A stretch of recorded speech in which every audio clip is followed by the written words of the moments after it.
Hi, folks. Welcome back to This Meeting Should Have Been a Podcast. I'm your host, Tom Schin, and I'm excited to be here with my good friend, Katie Navara Bradley.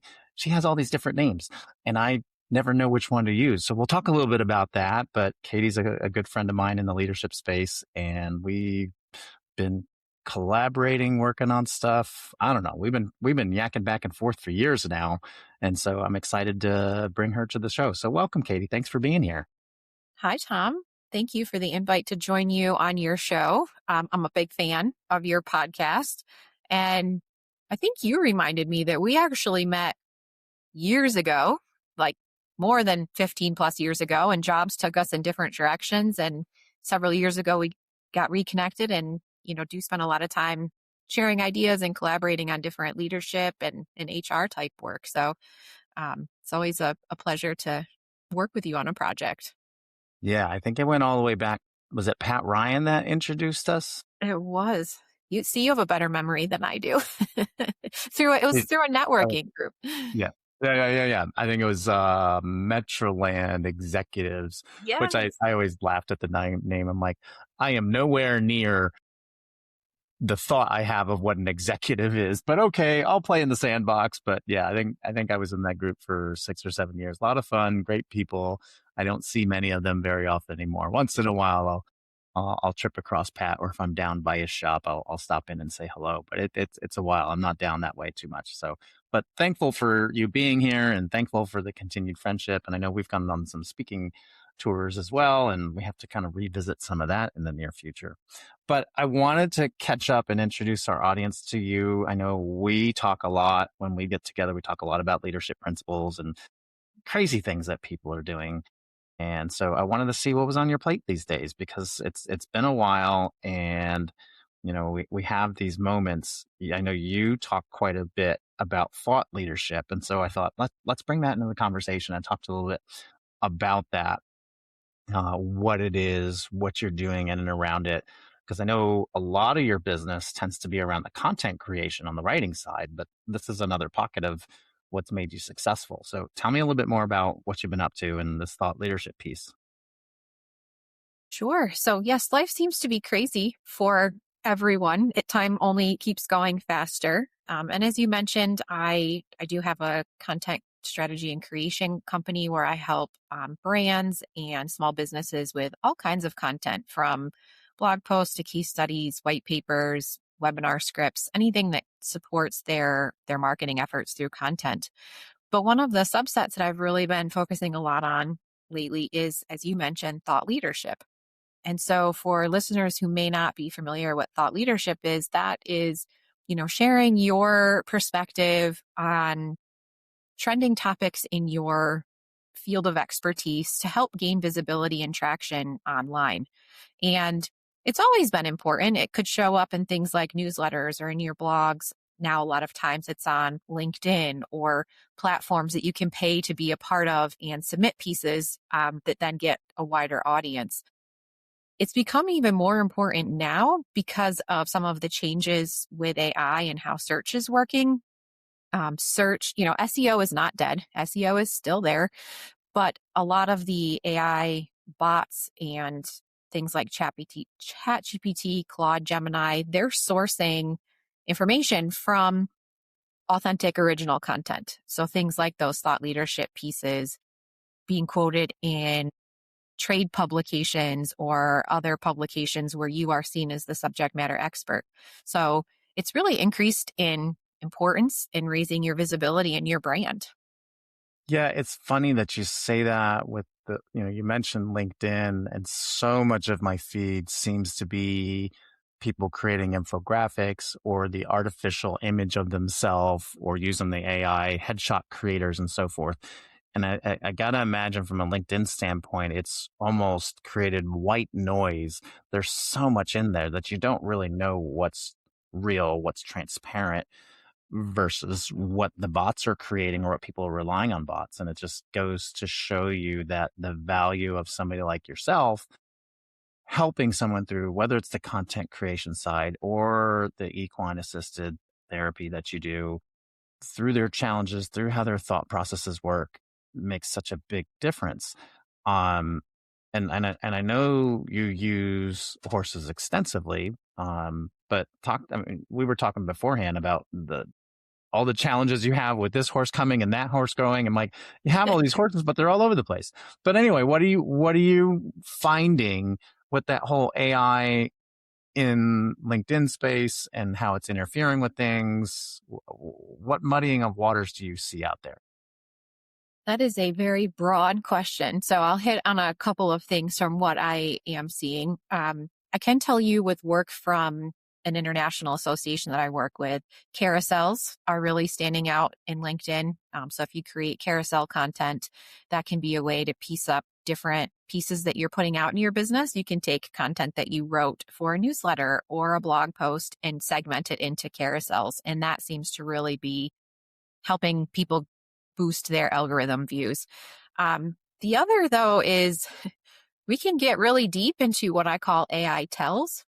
There is a very well-known publisher that I do contract editing for, where people can pay to be a part of the platform, submit their thought leadership, and then leverage that platform's audience to gain more visibility. And increasingly, we are seeing multiple AI tells, and it's showing up there, and it's also showing up on LinkedIn, because I think people are creating their content for LinkedIn first. And, the tells are multiple short stories. It's not X, it's Y. Or I should say multiple short sentences. So you get sentences that are 4 words long, and another sentence that's 3 words long. It's not this, it's that. The word quietly, friction. I mean, there are things that start to show up. I mentioned to you earlier that just this week I was editing a piece, and the title was almost exactly identical to a piece that I edited the week before. And so it's becoming very, very, very clear that people are using AI increasingly. And one of the big challenges is people don't want to read that anymore. They're tuning it Well, out. They can tell that it's not authentic. The AI search engines can tell that it's not authentic. But then you just start to sound like everyone else. And, you that's mentioned the just horse. it. That's Yeah, just it. You got to separate yourself from the crowd. I mean, if you're a business trying to hire a vendor, and I can remember back in my sales days where I was selling different solutions, people were like, "How are you different?" Well, now everybody sounds the same. I'm like, well, it's almost like I don't use that as my bread and butter to drive this. I mean, we can talk about AI until we're blue in the face. We end up talking about it every episode. And it's one of those great tool, leverage it as a tool, but don't make it the center point of everything. It's so funny to see. I think I was having this conversation about, all the infographics and everything, and it looks exactly the same from one person to the next. I'm like, now I've learned this from my friend Claire, those little 3 dots up in the top right. If I keep seeing the same message from you or it sounds exactly the same, I'm tuning you out. I do it in other social platforms. I'm like, I just can't. It's not interesting. To your point, me as a consumer of information, I want original thought. I want original examples. I want a story. I want to be entertained and educated at the same time. And it's just not doing that. Yep. Well, and you mentioned the horse piece. So the way that I differentiate myself when I talk about leadership development culture is I relate it to what I observe working with my horses every day or through my whole lifetime. Horses are prey animals, so their number one priority is survival, but their herds also have very distinct social hierarchies and relationships that we can all learn from in our business worlds. And so I take some of those same things that we all hear about leadership development and culture and whatnot, and I put it through the lens of what my horses have done recently or something that I've been thinking on. And all of a sudden now it's really unique and interesting. And, I've had people, I was just in a meeting last week where someone said to me, I just love your posts on LinkedIn because they're just unique. Yes, you're talking about leadership. You're talking about all the things that we pay a lot of money to go sit in conference centers and hear about, but it's different. And then it sticks because it's different. I know I've teached you before because you've done the baby horse thing. I've got my secondary baby horse here on my desk, but I think it would be great if you could, bring almost you need a couple people in a horse costume to come on stage and work with that as your next speaking engagement. I think that would give everyone a good chuckle, but also, what is it called? A pantomime horse or something like that. Yeah. Have a way to kind of bridge a concept and somebody act like the horse without having to actually obviously bringing a horse to a conference would be crazy, both stressful for the horse, but everyone else too. And then you think of the messes, but I digress. I think, the examples that you give, you must get out of using Winston and the others for just different talking points and how to connect and how to listen and feel for what the room is saying is just such a unique angle. What have your outcomes been? I know when people come to your workshops and your sessions, they're thrilled. I'm curious, like a month, 2 months, 3 months down the road from that, what does that sound and feel like to you when you talk to them again or on an ongoing basis? It has been quite surprising because I am a horse girl, for lack of better words. And sometimes, I have to be really cognizant that I'm not just in the echo chamber talking about horses, because that also then does not have the educational value. And so people will say to me, I remember reading your post about one recent one was, we had Winston x-rayed because he kept tripping. And short story is he needed a pair of special shoes. And it was this theme of removing friction before it becomes a point that causes pain. And then you don't want to do something because it's painful. And she's not a horse person. And she specifically mentioned that post. And so what it's been leading to is hopefully getting people to engage with inviting me in for some speaking opportunities. So I'm actually going to 2 conferences in October as a keynote speaker, but also, we offer in-person opportunities to interact in a facilitated way with horses and experience that behavior firsthand, where everybody's working on the ground. There's no riding. You don't even have to, we say, know the nose from the tail. But we work through a series of on the ground exercises, and the conversations that come out of that have been, wow, I didn't think about how this translates into my team. And just things that people, even, I had the quad graphics team out 4 or 5 years ago before they closed this location. And I have run into some of those executives out in the community, and they still talk about what they learned that day. So That's there's just amazing. something about working with horses. Yeah. Well, and it's one of those, it's not like they need to be there every week. Not that you're opposed to it, but you get that 1 or 2 experiences and it's just a game changer for how you're thinking about life. I know I get examples. I coach at a gym as well, separate of this, and I get little tidbits from the folks that are guiding me along in terms of what I say and what I'm doing. I wrote a piece the other day about this where I didn't realize it, but you stand in the middle of the room, but I was always looking left. And I would never have thought differently. I sort of glance right, but I'm like, I'm right-handed. I'm going to face that way. I don't know. It's just a natural inclination until he pointed it out. Now I'm super aware of it. I just needed that one example just to point out that one little thing. And now it's memorable. And those connection points happen all over the place. So those executives, it's no surprise, right? You have a very memorable style and approach, and you don't really see a ton of people doing what you do. I'm sure there's others. I know you've run into some. I've talked to folks on the West Coast who have some semblance of using horses in some of the work that they do, but your approach has always been unique to me, and I've always admired that. So it's great when you see people recognizing you for that and tying the lessons back. And to me, that's always the magic when you work in a leadership space. When people come back, oh, there's always really I use this piece of advice and da da da da. Yeah. I will say, I would love to say that I was the inventor of this great idea. I was not. There are some very, very skilled facilitators who, so you mentioned that equine therapy. We actually call it equine-assisted learning / coaching because we are not on the therapy side. But there are some very skilled individuals who moved it from therapy to coaching and learning and professional development. And they're working with companies globally, like Deloitte and IBM and Google, so um, yeah, and I think other people are doing it. They just don't talk about it. And so I'm trying to raise the visibility, bring some of that work to the capital region. I've also traveled a little bit as people have requested. So just helping bring awareness.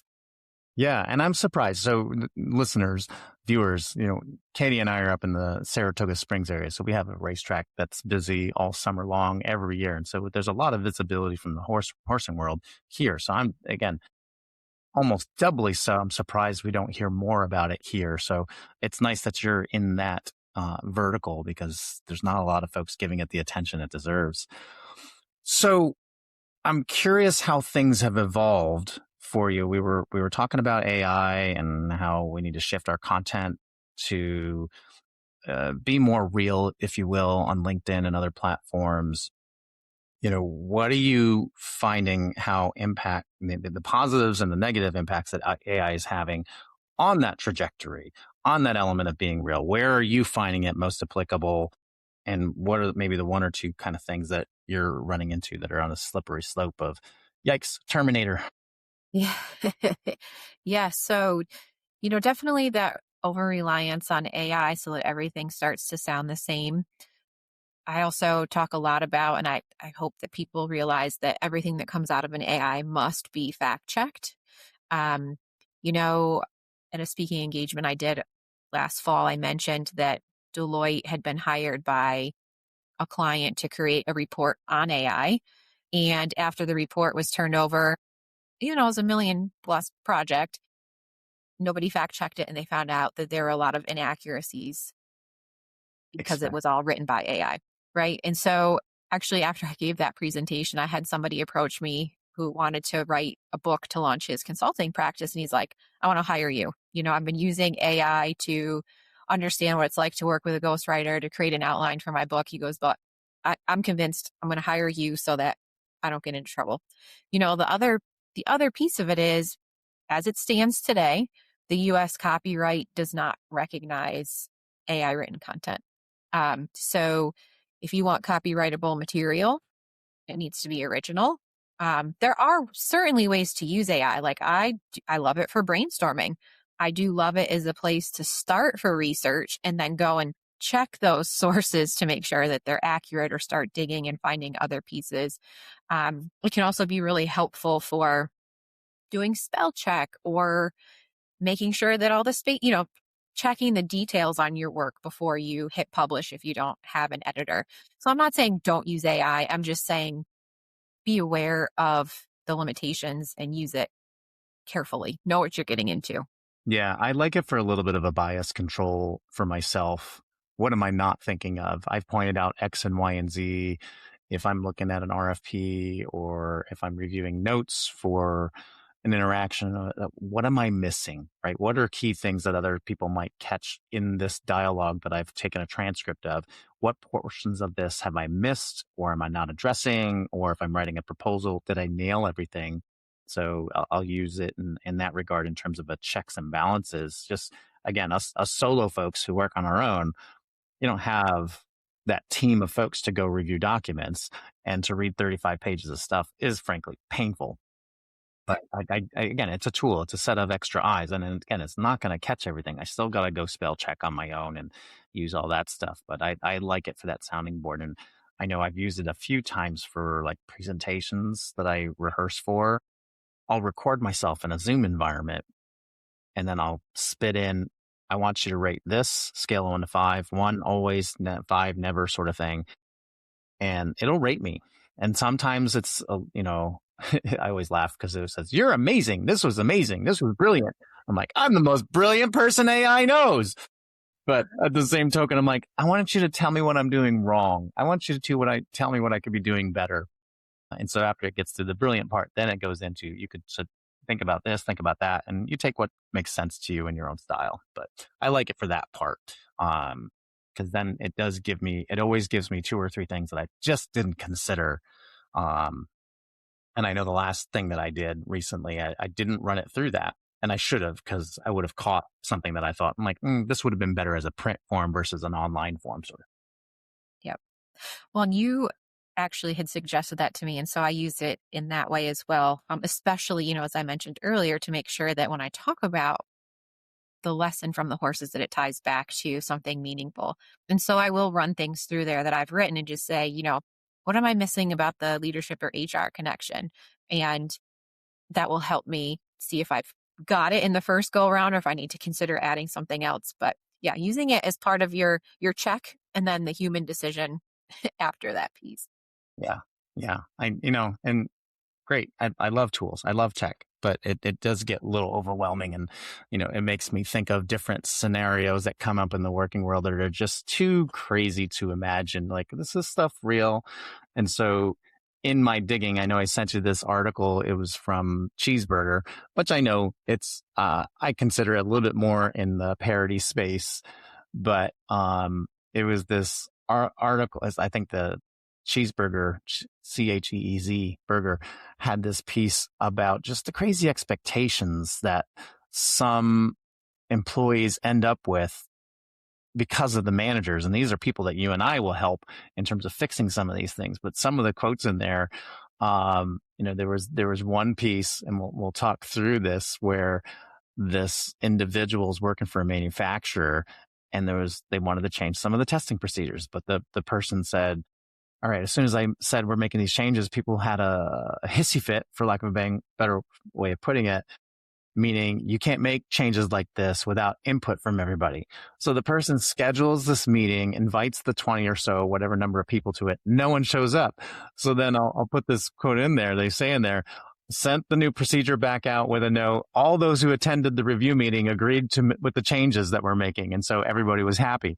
I'm like, the absurdity of those things where people just aren't communicating makes me laugh. What did you think of that article? Was there anything that stood out to you? Of course, it made me laugh right off as well. And it automatically took me to a previous work experience.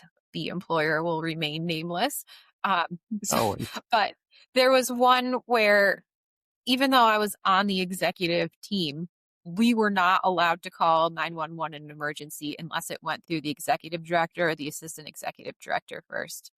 And, to me, thankfully, I never had to be in that situation where I had to make the decision, but I'm like, that's the most ridiculous thing I've ever heard in my life. Absolutely, if I think somebody's dying, I'm going to call 911. But it's one of those things, like, you have to do it this way. Nobody thinks about the downstream consequences. And then you circle back and they're like, oh, yep, all's good. Move along. The micromanaging that must exist in that place as well. And there's tons of others. You know it. I know it. We talk about it. We hear about it. And then you get into these discussions with other organizations, you find out they have the same challenges and problems.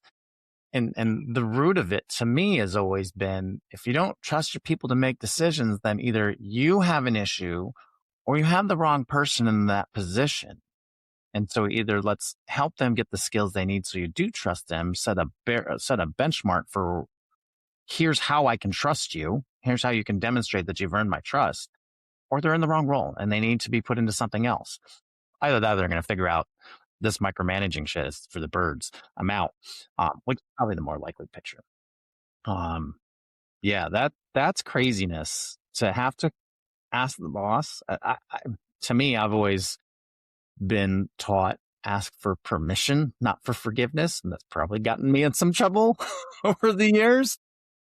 Well, it was really an interesting experience because I went from the job I had previous to that was managing an entire distributorship location at like 23 years old, where my boss was 2.5 hours away. So I went from having complete autonomy. I mean, granted, certainly there were things I was always double checking, but like complete autonomy, hiring, managing, running a store, inventory, to you cannot call 911 in an emergency. And so then when I went to a place after that, somebody said to me, why didn't you ask for a garbage can in your office? And I was like, I didn't know I could ask for a garbage. So it's like so funny how they condition you to like,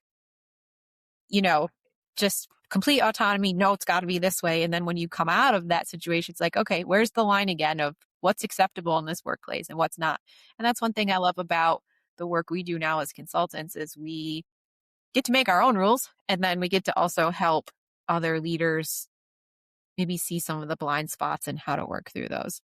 Well, that example that you gave with the garbage can is perfect. I use similar stories with clients of mine where we take for granted what is seen, what is unseen, what good experiences, what bad experiences people have had, or just, and it may not be from a place of evil or anything. It's just, this is not how we did things. And so I never knew that I could ask these questions.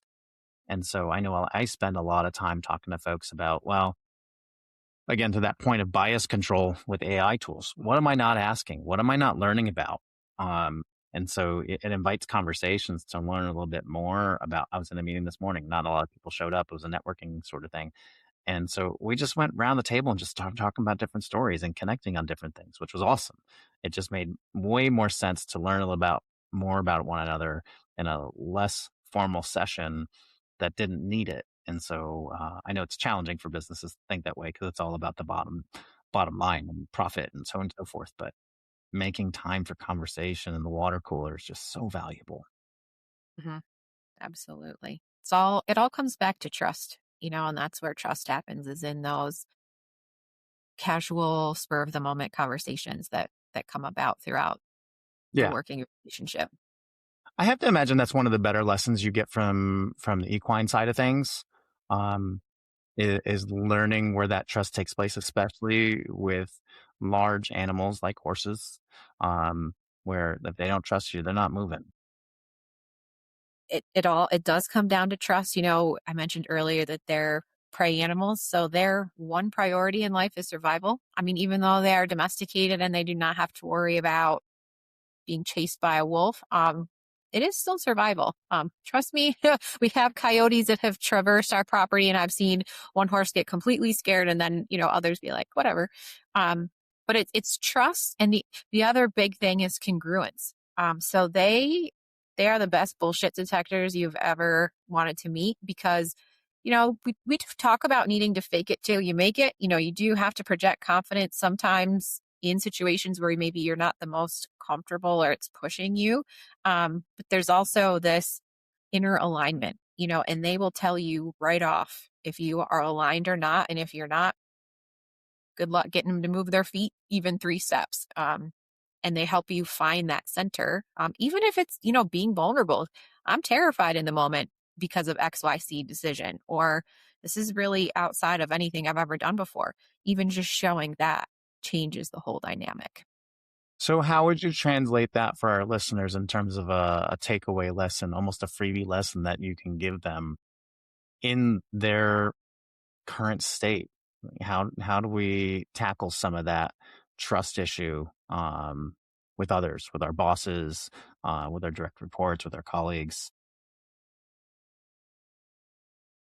I guess if I could offer two pieces of learning from that, it would be to be congruent. Even if you are uncomfortable in the situation, be honest and transparent about it with those that you're leading. I think we feel a lot of times as leaders that we need to have all of the answers or get everything perfect. And that's where we tend to get into trouble. So being being honest about what we're feeling in the moment, even though that can be hard. Um, and then the other piece of it is watching, observing what others around us need from us in the moment. Um, we can get so focused on how we think we need to react or what we think we're perceiving, but we don't know until we ask the question. And so it really starts with, well, how does that land for you? Or to your point, what am I missing? And so just getting really curious about the situation. I love that. I think it goes to the point where, again, a lot of people who moved into managerial roles or leadership roles are there because they're a great individual contributor.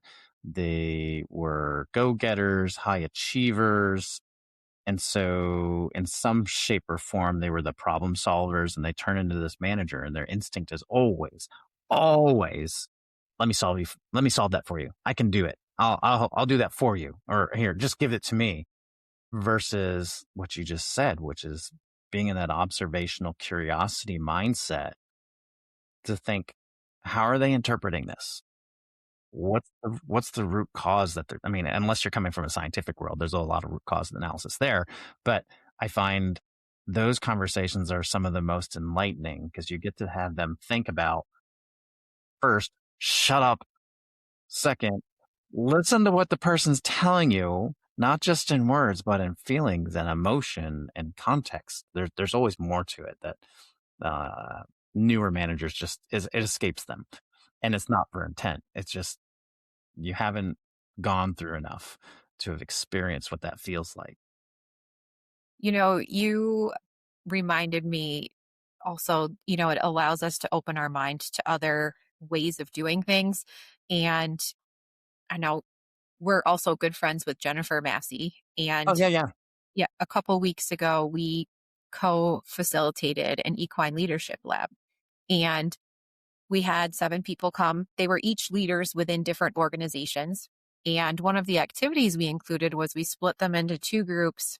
They needed to build and design an obstacle course and get the horse to move through the obstacle course with them. And when I've done this exercise with different teams, it is always fascinating to me to watch their thought-making process on what their obstacle course looks like, and then how they're going to pick which horse they're going to work with and how they get it accomplished.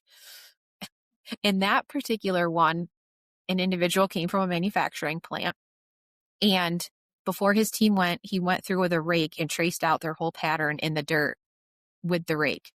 And I was like, that is amazing. I've never seen anybody do that in all the programs that I've done.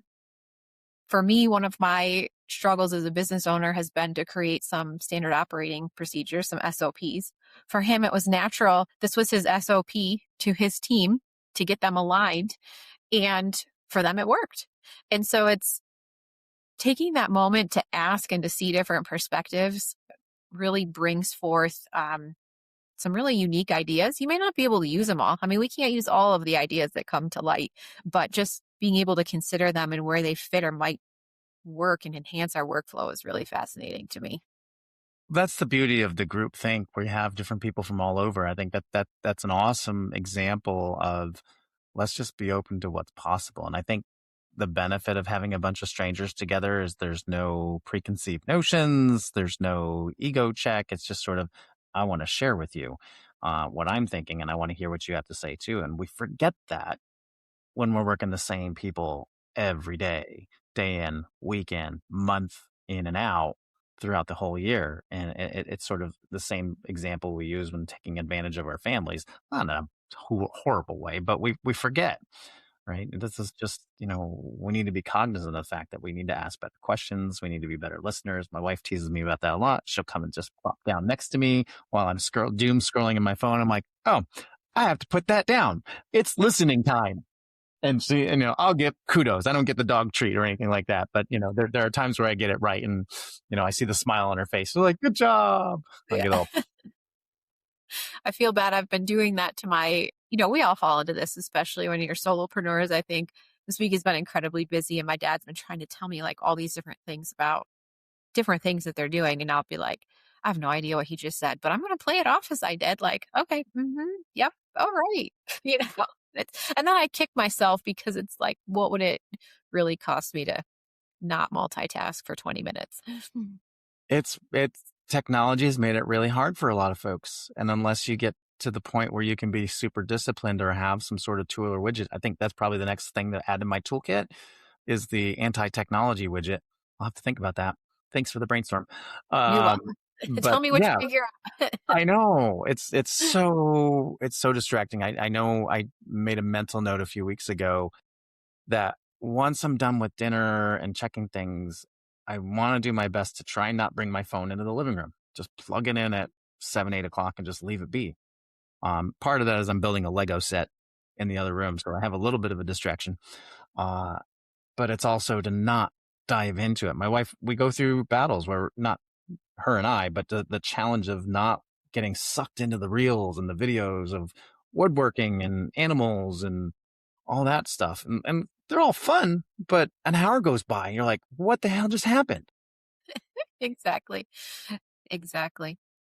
I mean, Well, there's value to some of it because then I know what's going on because I'm not always the most informed. But to your point, then you spend hours of just drainage. yeah, if I could have my mind set on, I can watch 3 clips. I've got to be choosy about what they are. Then I could probably be a bit more successful with it. I think the time piece has been my widget now to play with. And and then just not pick it back up for the rest of the night, unless there's like a sports event or something going on.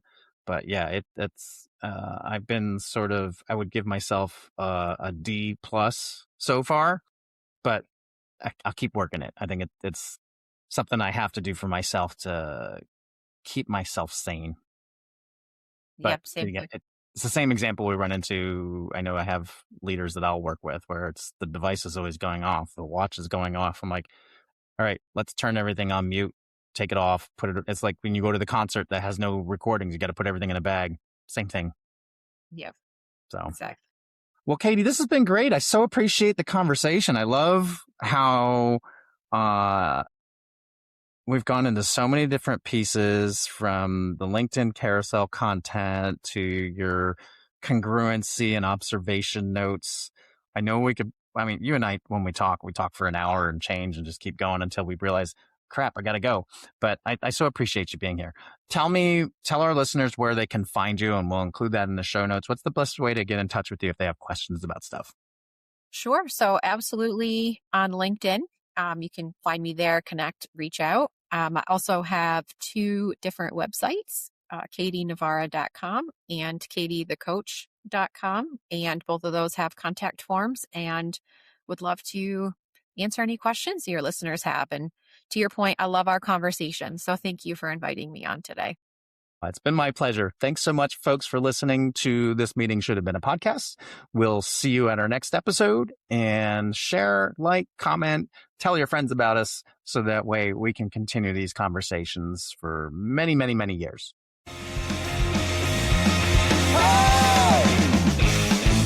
Hey!